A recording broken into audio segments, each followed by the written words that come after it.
स्यात्। प्राक् यानि लक्षणानि काव्यस्य उक्तानि शब्दार्थं काव्यम् इत्यादीनि तानि लक्षणानि कथम् उच्यन्ते?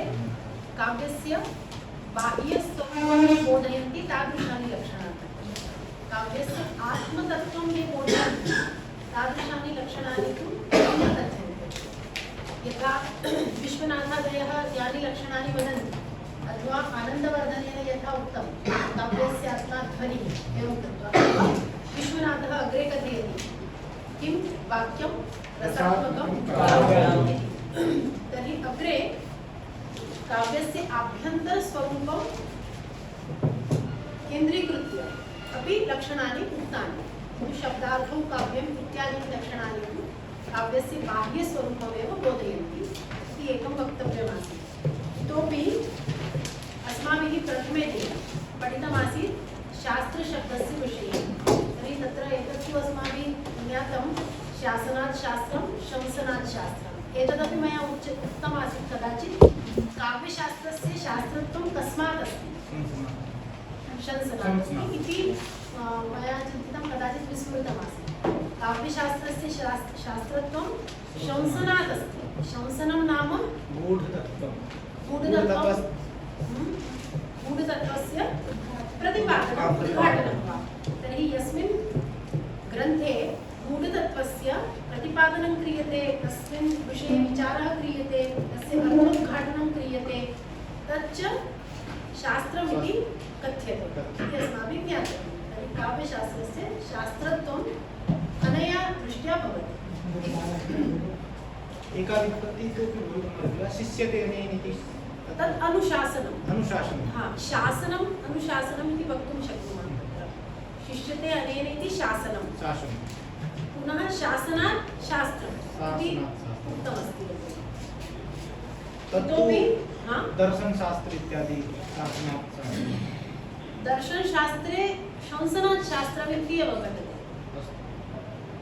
यतोहि धर्मशास्त्रादिषु वस्तुतः प्रवृत्तिः निवृत्तिः इति सर्वं बोध्यते मुख्यरूपेण। दर्शनशास्त्रे तु गूढतत्त्वस्य ब्रह्मतत्त्वस्य एव प्रतिपादनं क्रियते। तत्र तु शंसनात् शास्त्रम् इत्येव वक्तुम् अर्हामः। हाँ, तत्र योगदर्शनादिषु वक्तुं शक्नुमः। ते यदा समाधिसिद्धिः कथं भवति तर्हि ते एकं मार्गं सूचयन्ति। तेन मार्गेण गच्छामश्चेत् समाधिः लभ्यते, न गच्छामश्चेत् न लभ्यते। अतः तत्र प्रवृत्तिः निवृत्तिः अपि सूच्यते। गौणरूपेण सर्वत्र प्रवर्तना निवर्तना वर्तते एव, किन्तु मुख्यरूपेण क्वचित् साक्षात् दृश्यते यत् अत्र तु केवलं गूढतत्त्वस्य प्रतिपादनमेव वर्तते। यदि तत्र किमपि तत्त्वं लभते कश्चन जनः तर्हि निश्चयेन तत्र प्रवृत्तिः स्यात्। यथा काव्यतत्त्वं, यदा भवन्तः काव्यतत्त्वविषये जानन्ति तदुत्तरं किं चिन्तयन्ति? अत्र किमपि महता ज्ञानस्य वार्ता काचित् उक्ता वर्तते तर्हि काव्यादिषु अस्माकं प्रवृत्तिः स्यात्। प्रवृत्तिः भवत्येव तत्र। तर्हि एवं वक्तुं शक्नुमः। गौणरूपेण तत्र प्रवृत्तिनिवृत्तिः यद्यपि भवति किन्तु मुख्यरूपेण तु अत्र गूढतत्त्वस्य प्रतिपादनमेव वर्तते। तस्मात् शंसनात् काव्यशास्त्रस्य शास्त्रत्वम् इति। इतोपि अस्माभिः प्रातःकाले यथा दोषाणां विषये विस्तरेण चर्चा कृता। तत्र यदि दोषत्वम् एवं यदि पृच्छन्ति दोषत्वस्य लक्षणं किं, तर्हि तत्र शास्त्रे यदुक्तमस्ति उद्देश्यप्रतीतिप्रतिबन्धकत्वं दोषत्वम् इति अस्माभिः ज्ञातव्यम्। उद्देश्यप्रतीति प्रतिबन्धकत्वं। पुनः किं मम्मट दिशा अत्र किमपि वक्तव्यमपि अस्ति, अतः एतत् व्याख्यानं तस्य अपेक्षते। दोषत्वं नाम उद्देश्यप्रतीति प्रतिबन्धकत्वं। तर्हि यत् उद्देश्यं भवति, यद् मुख्यं भवति, तस्य प्रतीतौ यदि प्रतिबन्धकत्वम् उपस्थीयते चेत् तत्र दोषत्वम् आपतति इति वयं वक्तुं शक्नुमः। कथम् इति चेत् यथा मुख्यः रसः इति उच्यते एव मम्मटेन, तर्हि रसानुभूतौ ये बाधाम् उत्पादयन्ति ते प्रबलदोषाः एव दोषत्वेन गण्यन्ते। तदेव मम्मटस्य यथा पक्षः अस्ति न, सः अदोषौ इति यद्यपि वदति किन्तु तत्र ये प्रबलदोषाः सन्ति, एकम् उदाहरणं वयं दृष्टवन्तः, चित्तसंस्कारादयः ये दोषाः ते न भवेयुः इति तस्य कथनमस्ति। तर्हि यदि ते भवन्ति चेत् किं भवति? रसानुभूतौ प्रतिबन्धकत्वं भवति, अतः सः दोषत्वेन गण्यते। चित्तसंस्कृतिः इति दोषत्वेन गण्यते। अतः दोषस्य किं लक्षणम् अस्माभिः ज्ञातम्? उद्देश्यप्रतीतिप्रतिबन्धकत्वं। तर्हि रसप्रतीतौ प्रतिबन्धकत्वं यत् जनयति तत्र दोषत्वं भवति इति एतत् सूचनीयमासीत्। एतद् भवन्तः जानन्ति एव, मम्मटमते सकलप्रयोजनमौलीभूतं किं भवति? रसास्वादनम्। अतः रसास्वादनमेव तत्र उद्देश्यं। तस्य तस्मिन् आस्वादने ये केऽपि बाधां जनयेयुः ते सर्वेपि दोषाः भवन्ति इति। एतावत् अस्माकं पूर्वपाठस्य यत्किमपि अवशिष्टमासीत् तत् मया सूचितम्। अधुना अग्रे चलामः। अत्र वयम् अलङ्काराणां विषये अस्मिन् मम्मटस्य लक्षणे यत् तृतीयं दलमासीत् अनलङ्कृती पुनः क्वापि, तस्मिन् विषये अस्माभिः विचारः कृतः। तत्र अस्माभिः दृष्टं यत् शीघ्रम् उपविशतु। न अस्ति एकः भवान् कुत्र गच्छतु? मनीषी तत्र भवान् उपविशतु। अस्तु तर्हि अस्मिन् विषये अस्माभिः ज्ञातं यत् विश्वनाथेन अत्र सन्देह संकर अलङ्कारस्य उपस्थितिः प्रदर्शिता। तस्मात् अनलङ्कृति पुनः क्वापि इत्यस्य पदस्यपि निरर्थकत्वं तेन सूचितम्। यतोहि तत्रापि यत्र मम्मटः कथयति अलङ्कारः नास्ति तत्रापि वयम् अलङ्कारं दर्शयामः। इत्युक्तौ अलङ्कारः सर्वत्र भवति एव इति तत्र गूढार्थः तस्य वर्तते। अग्रे उच्यते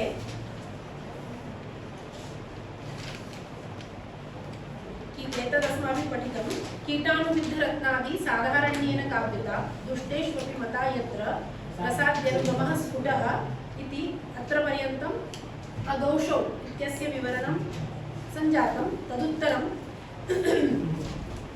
किञ्च शब्दार्थयोः सगुणत्वविशेषणम् अनुपपन्नम् द्वितीयम् आक्षेपं सः करोति।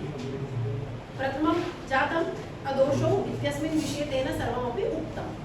द्वितीयं यद् वर्तते मम्मटस्य लक्षणे सगुणौ इति पदं, तस्मिन् विषये किं कथ्यते?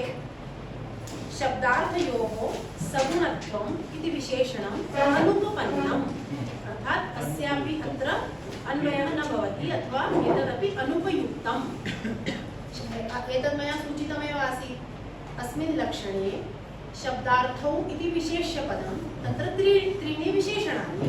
तत्र प्रथमस्य विशेषणस्य सः खण्डनं प्रस्तुतवान्। सम्प्रति द्वितीयस्य विशेषणस्य कस्य सगुणौ इति विशेषणस्य खण्डनं प्रस्तौति। तत्र किम् वदति यत् एतदपि विशेषणं शब्दार्थयोः अनुपपन्नम् अनुपयुक्तं न वक्तव्यमासीत्। किमर्थं न? तर्हि अग्रे सूच्यते गुणानां रसैकधर्मत्वस्य ये रसस्याङ्गिनो धर्माः शौर्यादय इवात्मनः इत्यादिना तेनैव प्रतिपादितत्वात्। मम्मटेनैव एतत् सर्वं प्रतिपादितं। किं प्रतिपादितं?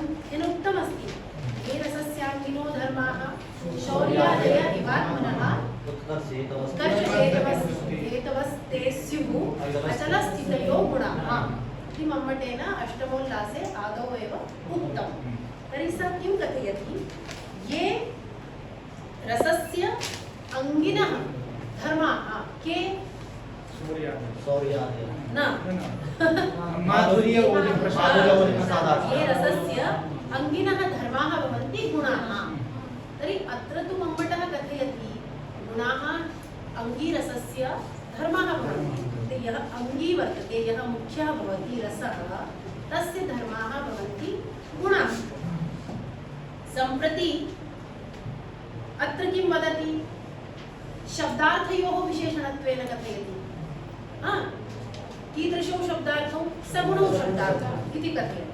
तर्हि तदेव अत्र विश्वनाथः वदति यत् तेन तत्र उक्तमस्ति यथा आत्मनः धर्माः भवन्ति शौर्यादयः मनुष्येषु आत्मनः धर्माः भवन्ति शौर्यादयः तथैव रसस्य धर्माः भवन्ति गुणादयः माधुर्यादयः इति माधुर्योज प्रसादादयः ये गुणाः भवन्ति ते रसस्य धर्माः भवन्ति रसः अङ्गी भवति मुख्यं तदेव भवति तस्य एते धर्माः भवन्ति यथा मनुष्येषु आत्मनः धर्माः भवन्ति शौर्यादयः न तु आकारे ते तिष्ठन्ति शौर्यादयः कश्चन वीरः अस्ति विक्रमादित्यः वीरः आसीत् तर्हि यत् यां वीरतां वयं तत्र प्रतिपादयामः सा वीरता क्व भवति विक्रमादित्यस्य शरीरे वा न तस्य आत्मनि एव तिष्ठति तथैव क्षमा दया सहिष्णुता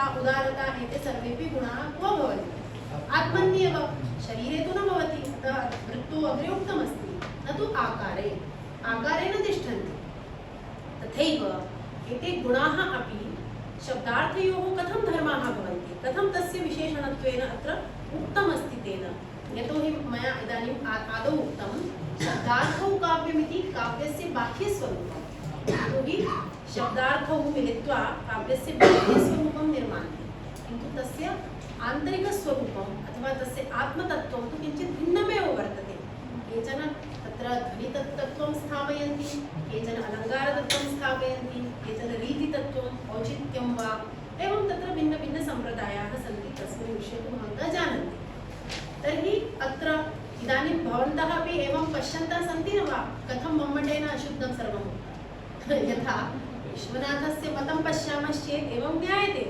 मम्मटेन तु सम्यक् लक्षणं न कृतं यदा पूर्वपक्षरूपेण विश्वनाथं स्थापयामः तर्हि भिन्नदृष्ट्या पश्यामः तर्हि एवं न चिन्तनीयं यत् वयं तु मम्मटानुयायिनः तर्हि किमर्थम् अस्य मतं स्थापयामः इदानीं केवलं वयं पश्यन्तः स्मः कथं पूर्वपक्षरूपेण सः मम्मटस्य लक्षणम् उपस्थापितवान् कथं तस्य खण्डनं कृतवान् अस्माकं मतं भिन्नं भवति तद् मम्मटदिशा भवति चेत् अस्माभिः तत् अन्ते सूचनीयं किन्तु यदि अस्माकम् अन्यदपि किमपि अस्ति मौलिकं तदपि सूचनीयं सम्प्रति वयं तदेव पश्यन्तः स्मः पूर्वपक्षरूपेण अत्र मम्मटाचार्यः विश्वनाथस्तु तस्य खण्डनं कृतवान् तर्हि अत्र एतत्तु भवद्भिः अवगतम् आक्षेपः कीदृशः आसीत् ये गुणाः भवद्भिः उक्ताः तत्र रसस्य धर्माः ते अत्र शब्दार्थयोः विशेषणत्वेन कथम् उच्यते इति अत्र तेन आक्षेपः कृतः पुनः अग्रे उच्यते रसाभिव्यञ्जकत्वेन उपचारत उपपद्यत इति चेत् तथापि अयुक्तम् अग्रे किं मम्मटः कथयति किं गौणवृत्त्या एते धर्माः शब्दार्थयोः अपि भवन्ति पङ्क्तिः वर्तते अत्र अष्टमोल्लासे वा आगच्छतु शीघ्रं तत्र स्थानं कुत्र एकं कार्यं करोतु तत्र आसन्दद्वयम् आनयतु अत्र अस्मिन् भागे